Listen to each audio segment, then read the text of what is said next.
Hey everyone, yeah, and welcome to kind of another in the series here of our Debrief Lives initiative that we're bringing to you here at Dobby Ads. And again, just to go over the concept with Debrief Lives, what we're trying to do is to have conversations with some of our customers and some of the brands that we've been working with here at Dobby Ads, and really just to, I guess, showcase how that relationship has been, but more so to put the spotlight onto our customers and just talk about the overall journey of starting out an online store, what it's taken to grow in the e-commerce space, and what have been some of the key challenges and learnings that our customers have had along the way.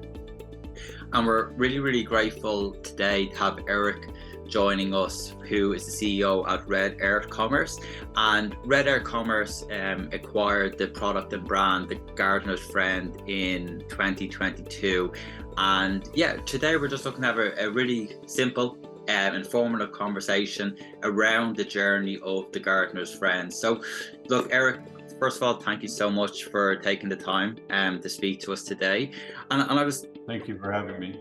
No, yeah, of course. And I was thinking what would be really great to start is if we could possibly just take a step back, and to the extent that you can, could you maybe just tell me a little bit about the history of The Gardener's Friend and how it was founded, why, and what was that kind of journey like before you came across them in July last year?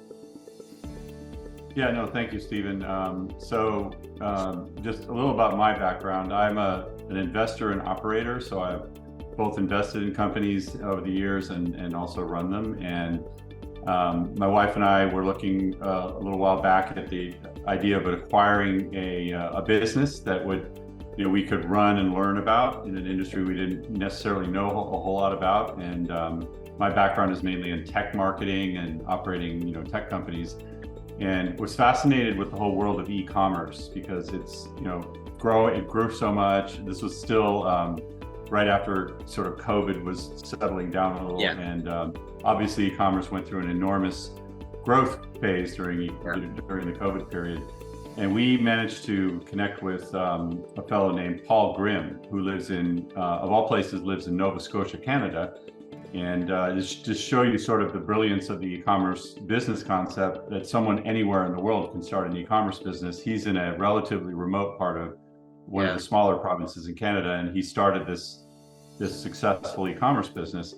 And how Paul got into it is that he had been doing gardening and landscaping businesses for his whole life, and was getting ready to retire from the main business, wanted to start an e-commerce business. He also had challenges with his ability to grip regular gardening tools because he has some hand mobility issues. I think he actually has arthritis.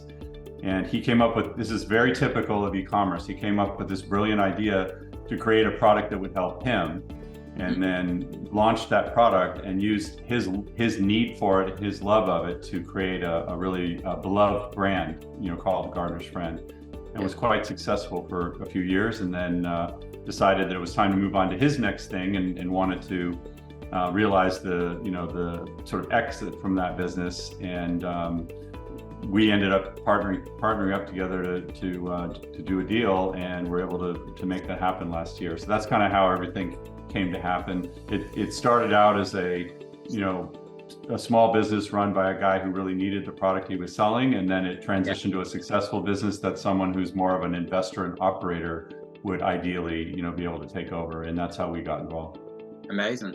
That's great, and I know the story in the background is it's really cool, like in that idea of someone developing a product that they need, and then kind of learning that many people out there need that, can utilize that as well. So you mentioned as well, like it was kind of maybe it's not typically where your background is, and it was looking for something new to get involved in and to learn and to build in on your side. So maybe since getting involved with The Gardener's Friend, Eric, could you maybe talk to me about maybe some of the more interesting sides of that e-commerce business you've seen, and maybe particularly like any real challenges you see in scaling and maintaining that online presence? Yeah, I mean, the biggest challenge, it's easy to answer that question and say that the biggest challenge of being in e-commerce is Amazon itself. Amazon is a large company, very successful.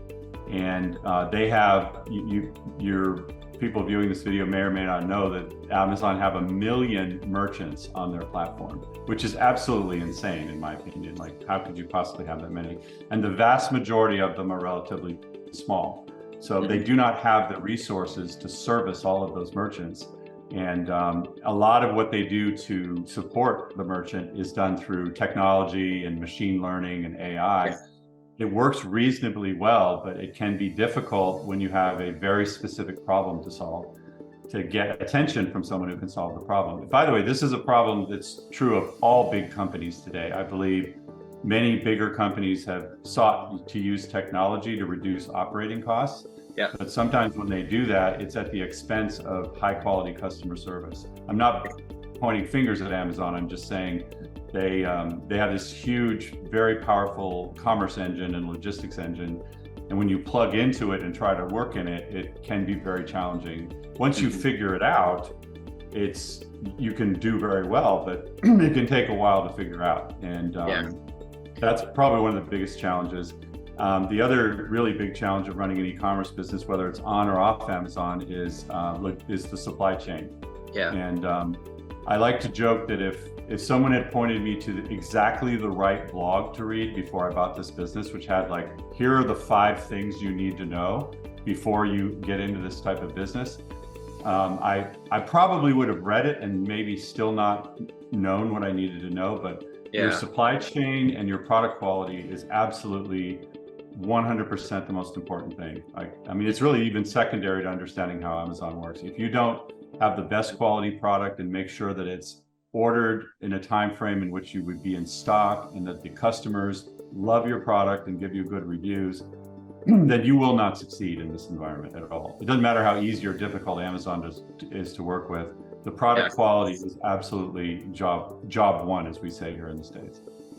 Yeah, and for anyone who may be listening who's kind of maybe at the earlier stage in their journey, setting up the storefront, or setting up or even sitting and thinking about starting something, is there anything that you've learned maybe on both of those fronts, like where to look, or maybe what to do to overcome such challenges, or not to be struck down by such challenges if there was someone considering starting up a storefront tomorrow? Anything you could advise on that front? Yeah, I mean, I'm going to use this interesting word here, but the seduction of starting an e-commerce business and why so many people want to do it is, the idea is if I can get if I make a product at a low cost of goods sold, like a very, very low cost, and then sell it at a much higher price, my gross profit margins are so big that I have plenty of money in there that I can work with to invest in marketing and all that. And my gross profit margins are such that it seems that I can do that. The problem is, if you don't find the right supplier that has sufficient quality, then none of that will matter. And so there are easy ways to find suppliers in parts of the world where it's less expensive to make products, like China or Taiwan or Vietnam. But you have to, you can't just use like a platform like Alibaba or something like that to actually choose your supplier. It's I just used an analogy the other day to say it's kind of like when you're trying to hire people. You can use Indeed.com to find candidates, but you can't. You will not be able to hire someone successfully just from candidates you find on there. There's a whole human element and expertise element that's missing. So when you're choosing a supplier for an e-commerce business, you need to not only you can produce the actual candidates in China or Vietnam or Taiwan or Mexico or whatever it is, but you need some expertise from someone who's used to vetting them and interviewing them, and you need to understand whether this supplier is going to be able to meet your quality needs, whether they can produce product in volume, the right product and all that. And unless you have experience doing that, you need to partner with like a buyer or a manufacturer's rep or someone that you can trust. Okay. No, it's very interesting, and I think as I was, as learned more, I know that the Garden Friend offers, multiple products. I think it's, grown to exist in over 6 different global markets, and it's selling thousands of units each year. I'm just wondering if you could maybe talk briefly to, some of the maybe strategies behind that, whether it's kind of from the marketing perspective or operationally, that has allowed it to grow to that level and to scale to that level successfully. If you're, thank you, that's a good question. If you're a US-based e-commerce company, then you need to start with the US, obviously. It's still the biggest e-commerce market in the world. And you need to focus on one product, right? It's sort of like keep it simple, right? That's the old adage in business. Start with one product in the US and don't worry about making millions of dollars. Yeah. You've got to make the first product and the first brand successful in still the biggest and most lucrative e-commerce market in the world. Yeah. And then once you've done that, if you're successful and things are going well, then you can think about doing two things. One is adding additional products so that you have additional products in that market, and that would be my first recommendation. The way to expand your products and revenue is add additional, variations on the product you're selling in the US. And then if that's going well, then start launching in additional overseas markets. The challenges of the overseas markets are that it's easy to add a Seller Central account or a store in multiple markets. Amazon actually make it very, very easy to do that, which is great. Okay. But in order to sell overseas as a US seller, and I'm sure it's true, the opposite is true, you have to do, for example, VAT and tax registration in each of the countries you're going to be selling. And you have to go through a whole process when you open your store of providing the VAT and tax ID, and that registration process can take a while. So that's one example of the complexity. And the other is that you have to have packaging and you have to be able to ship product to the FBA, the incoming FBAs there's one for Europe and one for the UK. So you only have two, but you need to be able to ship to those FBAs. Okay. So my recommendation would be start small and simple. If you have success, add additional products before you go launching in other markets. And then when you go to launch in other markets, you need partners to help you with that. And there are some very, very good ones out there. I used a couple of different firms in the UK and in Europe to help me with the tax registration and other things like that. Okay, no, that's amazing. And then maybe just shifting, so I know, if you wouldn't mind to take a moment, just in terms of how you came across Dobby Ads and, kind of what that relationship has looked like. Could you just talk to us through that, how you've used Dobby Ads in the past and anything you might want to share in terms of how it's had an impact on the business? Yeah, no. So one of the things that the previous owner, what he had as a positive is that he was passionate about gardening. So literally, he was the brand, and and if you look on our website and on our even on our Amazon store, you see his image and videos of him and his wife in their garden and stuff, and that's great. That kind of brand connection, is very important in e-commerce. But once a business grows to be a certain size on Amazon, you have to pay attention to things like image quality and just the overall way the brand comes across. And it was recommended to me last fall that I work on listing optimization and start to improve the quality of my product images and my enhanced brand content. And I used a marketing partner to help me with the textual aspect of that. And then it was recommended that I work with Dobby Ads to improve the product imagery, the enhanced brand content, have a better quality video. And that was the first project we worked on together. And we did that about this time last year. Okay. And implemented all those changes right before Black Friday, Cyber Monday. And we actually saw, for a brief period of time, we saw about a 40% increase in conversion rate as a result of that work, which was really fantastic. Yeah. And so the last thing I'll say about that is I've been told, and I believe it, that on Amazon, brands are very important. Any successful brand Amazon really will focus on that. I don't know if they'll put that brand higher in search, but they definitely reward good quality brands that sell well and have a good image with better results. And so the partnership with Dobby Ads has helped me to take what was a more sort of folksy, homey kind of brand and convert it more into a more professional look from a marketing standpoint, without sacrificing that connection with the customer. And that's been great. Okay, no, amazing.